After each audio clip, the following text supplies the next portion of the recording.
It began with a single disappearance, one that seemed, at first, like hundreds of others. But when investigators stepped onto the windswept beaches of Long Island, New York in December of 2010, they stumbled across a chilling discovery, one that would unravel into one of the most mysterious and disturbing serial murder investigations in modern history. This is the story of the Long Island serial killer. On the night of May 1st, 2010, 24-year-old Shannan Gilbert, an escort working through Craigslist, arrived at the Oak Beach community on Jones Beach Island to meet a client. Around 4:51 a.m., a frantic 911 call came from Shannan. She told the dispatcher someone was trying to kill her. Minutes later, she was seen running down the dark, isolated streets. Then, she vanished into the night. Police conducted a brief initial search, but there was no sign of her. Her disappearance was written off as a possible accident until 7 months later. On December 11, 2010, a Suffolk County police officer and his cadaver dog were canvassing the brush along Gilgo Beach, searching for clues about Shannan's disappearance. Instead, the dog alerted to what looked like weathered burlap hidden beneath thick tangled reeds. Inside was the human remains of a woman. Detectives immediately locked down the area.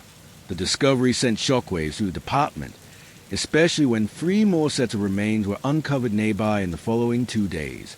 All were female. All had disappeared between 2007 and 2010, and all were Craigslist escorts. The press soon gave the unknown offender a name: the Long Island serial killer. The first 4 victims were identified as Melissa Bartholomew, disappeared July 2009. Megan Waterman, disappeared June 2010. Amber Lynn Costello, disappeared September 2010. Maureen Brainard Barnes, disappeared July 2007. All 4 had similar profiles. All were last seen in the New York area, and each had advertised escort services online. To investigators, the similarities were unmistakable. A single predator was selecting women within the same digital space, luring them in and disposing of their bodies in one remote stretch of shoreline. Authorities began combing through thousands of phone records, learning that in at least one case the killer allegedly used the victim's phone to call her family, taunting them with vulgar messages.